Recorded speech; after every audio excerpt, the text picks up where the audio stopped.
Hey, what's going on? You know who it is. You know what it is. All right, you guys, peep game. All right, once again, subscribe to my other channel, Town Business All Media, just in case they clap this channel.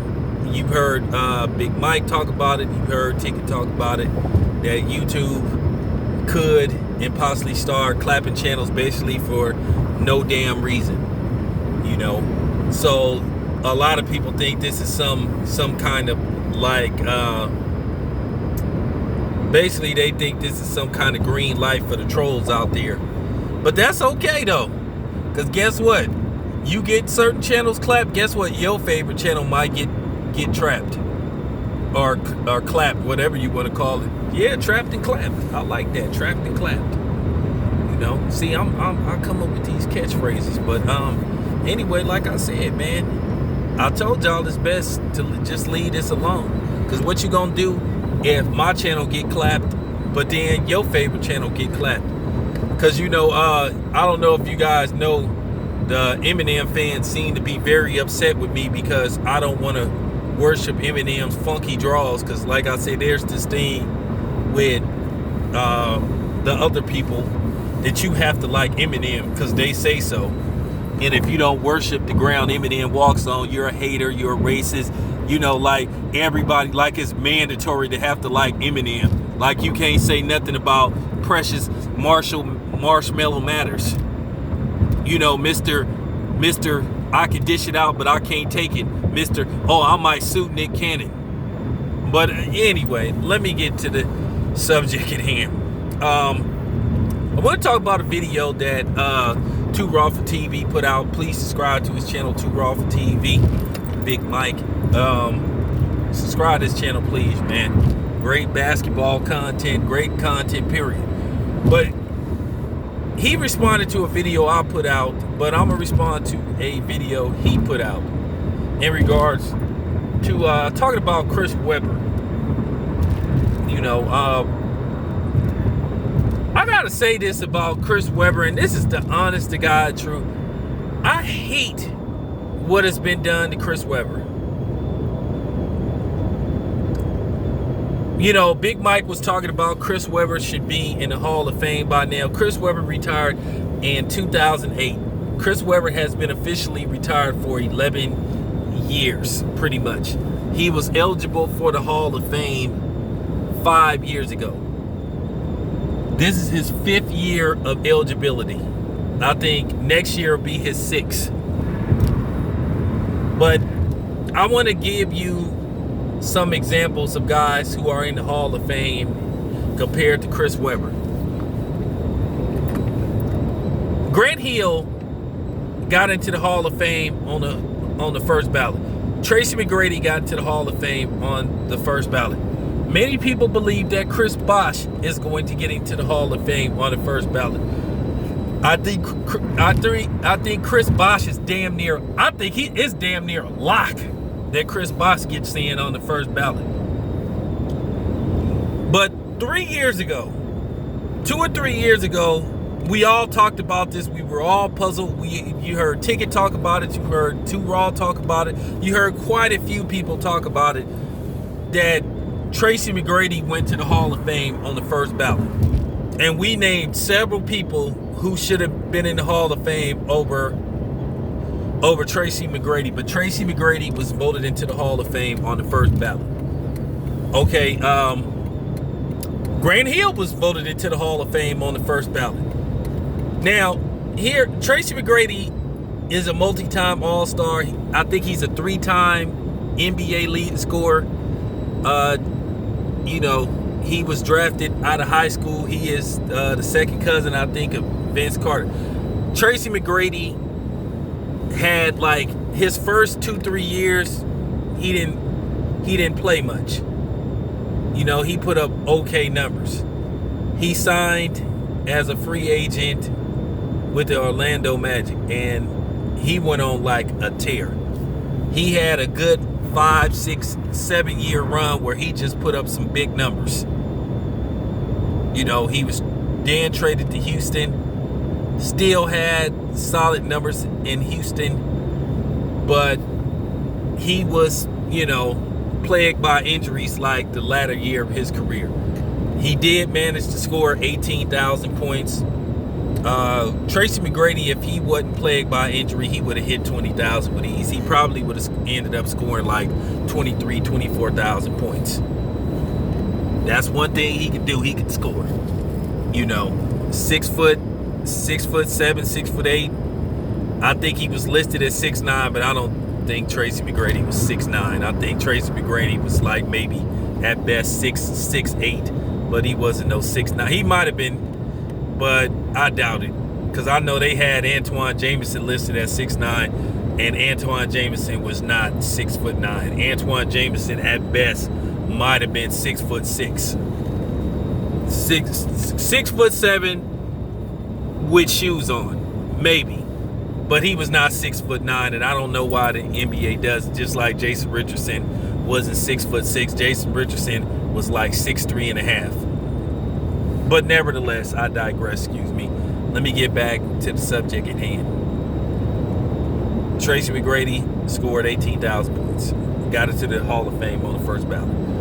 Grant Hill scored 17,000 points, was plagued by injury.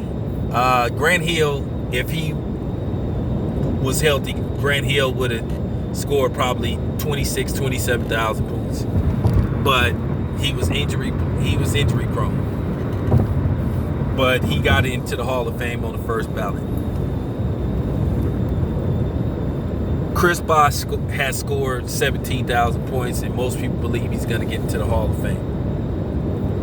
Chris Webber scored 17,000 points, but Chris Webber had some years where he just missed a lot of games.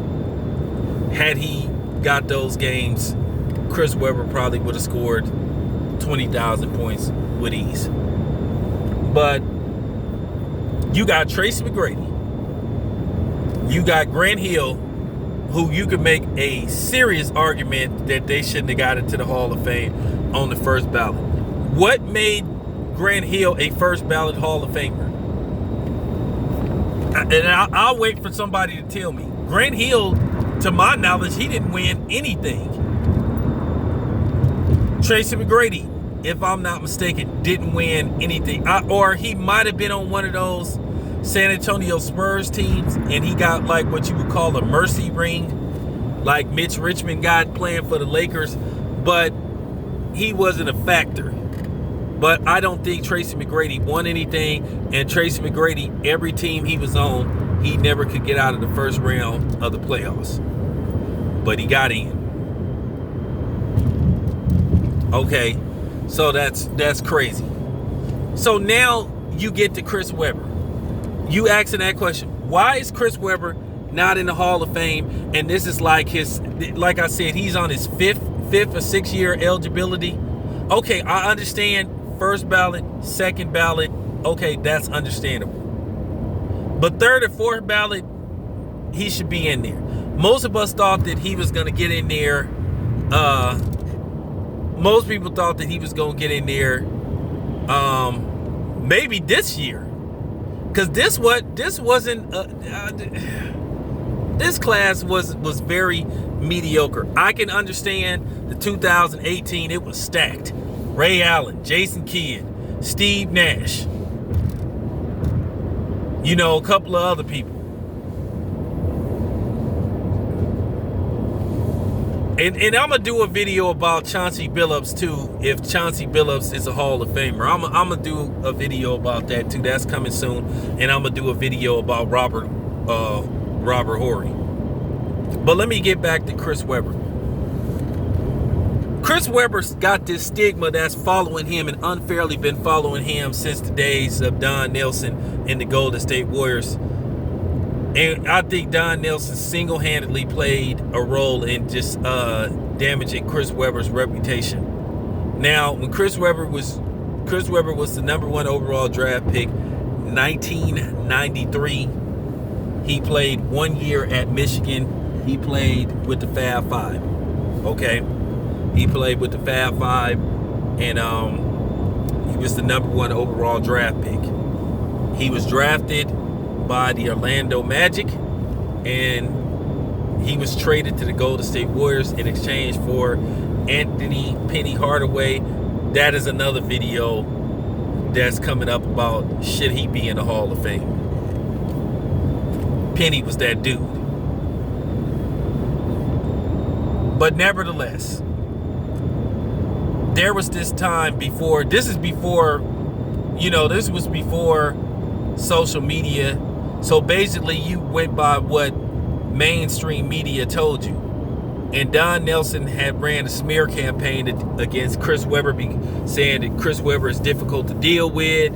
He's not a team player. He's selfish and all this type of shit. And keep in mind, Chris Webber, when he was drafted by the Orlando Magic and traded to the Golden State Warriors, Don Nelson had this thing where he wanted to be a mad scientist, where he wanted to experiment with all these different lineups. So they get Chris Webber, and they have Chris Webber playing center. Now, Chris Webber played power forward in college. That's what he was. But Don Nelson wanted to run this lineup where he would play Chris Webber the majority of the time at center. And he wasn't a center. So Chris Webber did not like playing center. So he, put that out there to a couple of people in the media. They printed the story, and then they took his words and twisted it around. And then word got back to Don Nelson, and Don Nelson started putting rumors out about Chris Webber. That Chris Webber was a selfish player and he was difficult. And then and come to find out, Don Nelson was mostly the problem wherever he went. Couldn't win in Milwaukee, couldn't win at Golden State, and a lot of it was to his own doing. Couldn't win in Dallas. He was the master of, if it ain't broke, don't try to fix it. This is a dude, like I said, that traded Mitch Richmond for some beer and pizza, broke up Ron TMC after 3 seasons, where I didn't think they had reached their peak yet. You had 3 people at the time, Ron TMC. You had Mitch Richmond averaging, I think, 24 points a game as the 2 guard. Chris Mullin, Hall of Famer. Mitch Richmond is the Hall of Famer too. Mitch Richmond averaging 24 points a game. Chris Mullin averaging 26, and Tim Hardaway averaging 22, 23. And for some reason, Don Nelson decided to break up that team. Then, he traded for Billy Owens. Then he ended up a few years later getting Chris Webber. Once again, he wants to play with the lineup. And Chris Webber wasn't happy. So they had this ridiculous thing, this clause in Chris Webber's contract where Chris Webber could opt out of his contract after 1 year. He could become a free agent, which was unheard of. So basically what happened was Chris Webber was going to probably opt out and go somewhere else. So what they did was they did a sign and trade for Chris Webber. And they ended up trading him for Tom Gugliotta, who didn't do shit with the Warriors, but when he left the Warriors, then he started playing solid basketball. But yeah, Chris Webber, when he was traded, Don Nelson had put out rumors about Chris Webber, and it just followed him everywhere for a while. It followed them to the Washington Bullets at the time that are now the Washington Wizards. Chris Webber played for the Washington Bullets and the Washington Wizards as they changed their name to the Wizards. If I'm not mistaken, then Chris Webber was eventually traded to the Sacramento Kings. So, Chris Webber goes to the Sacramento Kings. You don't hear a peep out of them. They playing basketball, played great basketball. They had a winning record in that lockout season where they played only 50 games. And Chris Webber brought them to respectability, because the Sacramento Kings were bottom feeders. They were horrible. Horrible. They were horrible. And Chris Webber brought him back. And I think Chris Webber should have got the MVP that year. But they gave it to Karl Malone, which was a travesty. It was a robbery. Chris Webber was the flat-out MVP. But like I said, you had print media back then controlling the narrative of how we perceived a player. But now they can't do that no more. This is why internet media / print media hates social media so much. Because now we control the narrative. We have an impact on how people are perceived. But yeah, people perceived Chris Webber as this punk, this troublemaker, and that was all because of Don Nelson and his ego, which Don Nelson finally admitted that it was his fault and that he ruined the Chris Webber thing, which a lot of people knew it in the first place. Don Nelson didn't win anything, nowhere he went. It was always his fault. But he always wanted to take the easy way out and blame the players. When he just would, because Don Nelson wanted to be the GM and the coach everywhere he went. It was an issue of how he took over the coaching job at the Golden State Warriors. Because he fired George Karl. Because he wanted to coach the team. But yeah, he the one that ruined Chris Webber's reputation, and it just followed him for a while, and people still have Chris Webber as this difficult to deal with dude, which everywhere Chris Webber played after Sacramento, nobody said anything bad about him, that he was a solid teammate. And it wasn't the Golden State Warriors that had an issue with him. All his Golden State Warrior teammates, from my knowledge, was cool with playing with him. But Don Nelson put that out about him, just like how Larry Brown used to always try to throw Allen Iverson under the bus, when a lot of times he was the problem. He constantly snaked Allen Iverson. But this is what Don Nelson was doing to Chris Webber. He was constantly snaking him, putting reports out there that Chris Webber is a bad teammate and he's a bad person, when he really wasn't. And I think this has hindered him. This is still following him. This is still hunting him. This is why he is not in the Hall of Fame. It is no reason why Chris Webber should not be in the NBA Hall of Fame. No damn reason. He should be in the Hall of Fame, and it's that simple.